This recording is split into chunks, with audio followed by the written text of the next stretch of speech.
This is the national flag of Scotland. Hang on, but isn't Scotland a part of the United Kingdom? Why does it have a flag on its own? Well, the Union Jack, which serves as the national flag of the UK, was actually combined by the flag of England, Scotland and Northern Ireland. Since the early Middle Ages, the Kingdom of Scotland emerged as an independent sovereign state until 1707. Reasoning from the setbacks of Scottish colonialism and the increasingly influential European empires among the world. So Scotland and England came up with an agreement that they united and formed one single country, the United Kingdom of Great Britain. Over the years, the United Kingdom has been growing with different countries joining the Union. What we now call the UK is formed by England, Scotland, Wales and Northern Ireland. In 1997, after a referendum, a devolved Scottish Parliament and government, which are responsible for the laws specific to Scotland, was established. In 1998, the same thing happened in Wales and Northern Ireland. In September 2014, something more important to Scotland is going to happen. Do people outside of Scotland know what this is? No. Not sure. Not much. No. A little bit. I don't know that there's a sort of debate. I know that some parts of Scotland want to be independent. Alex Salmon wants Scotland to be independent, and Alistair Darling wants Scotland to be part of the UK. Scotland are trying to, they're having a referendum to claim independence from the UK. Yes, that's right, a referendum of Scottish independence. We interviewed youngsters from outside of Scotland to hear what they had to say. Well, in my opinion, I don't want Scotland to be independent. I'd say it's better together. I don't really know why. I've got a bit of Scottish heritage going back. Just cause a divide that isn't something we need. Personally, I think we're better together.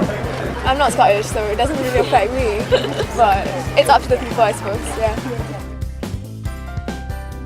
It would be another like Northern Ireland. You know how Ireland is separate from the UK anyway. So, it's gonna affect all the economically, financially, politically, you know. I guess there'd be fewer jobs. And I don't know how much industry there is in Scotland, but I mean, there's fishing and yeah, I really don't. But maybe those around the border who might be affected by it. Aberdeen, of course, the oil. Well, the economy will be affected because of the oil, and the flag will change, and so that would be quite a huge identity thing. No, I don't think it would. It really, maybe. I don't know. It might make it more sort of like segregated. I always sort of associate. I don't know. I think we're quite a patriotic nation, and I think it would sort of make that. I think it would make Scotland very separate. Because especially like somewhere like Ireland as well. It's sort of I always associate Ireland as quite separate from Britain. So yeah, I think in that sense it would. The UK, Yeah. because Scotland won't be part of the UK. And Scotland's lost. But will they be part of the Queen? Because you know there's Commonwealth. Will Scotland be still? Is the Queen of Commonwealth? Yeah. Yeah. So like Australia, So some she'll islands. still be Queen of Scotland, I think. I'm not sure how it If they works. stay part of the Commonwealth.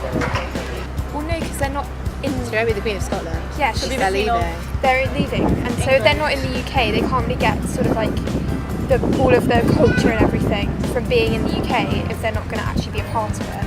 Well, she's still the Queen for like Australia, right? Yeah. So if she wants to, I don't know. It depends on how they work things out. Yeah, it depends on how it works out. It's up to the people, right? It must be. Not the Queen. Okay, wait, not the Queen. Oh, challenges. Probably. Well, if you, as you're saying, like maybe if it's like more like UK, like sorry, not UK, but like England, Scotland. I think like the segregation will be kind of like. I guess, and you'll have to think about stuff like the economy and what will happen with like I don't know money and stuff like that. Yeah. So I guess in that sense it'd be weird.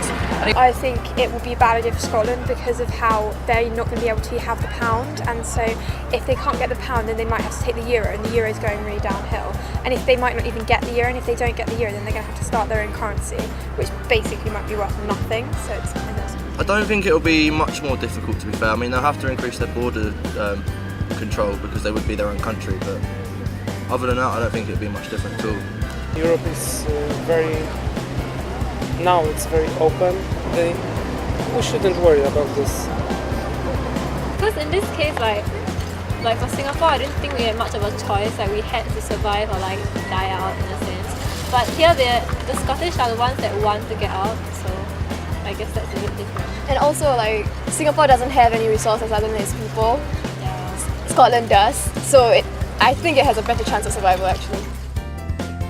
Probably Scotland because they want to do that. Yeah, I reckon Scotland. Both, to be fair. I think it's going to help both of us. Scotland will do its good by getting out of the UK because then it will have its own say on what it can and can't do rather than having to take the UK's control, and then the UK will be better off because it's, to put it bluntly, it's one less thing to worry about, like to spend money on. Both sides benefit from having each other, Britain and Scotland, and I think that actually for them to go independent wouldn't really benefit anyone. We've seen that, with the Olympics, it's been great to be a country together, and it seems a shame to start cutting it up.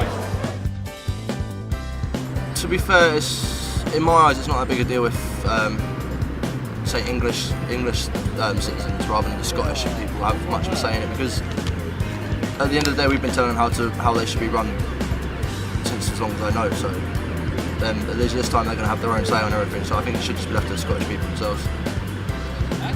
England and Scotland will be affected, so England should be part of the vote because it's their choice as well in a way, like whether they want to keep Scotland with them.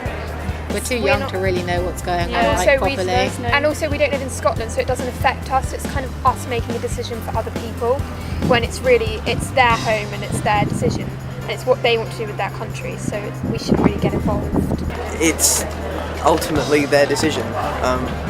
If British independence was a thing and people wanted to vote for that, we would expect that it would be up to us and not to anyone else.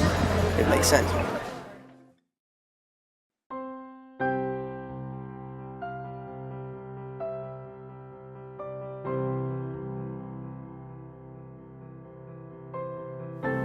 On the 18th of September 2014, the people of Scotland will decide whether Scotland should become independent.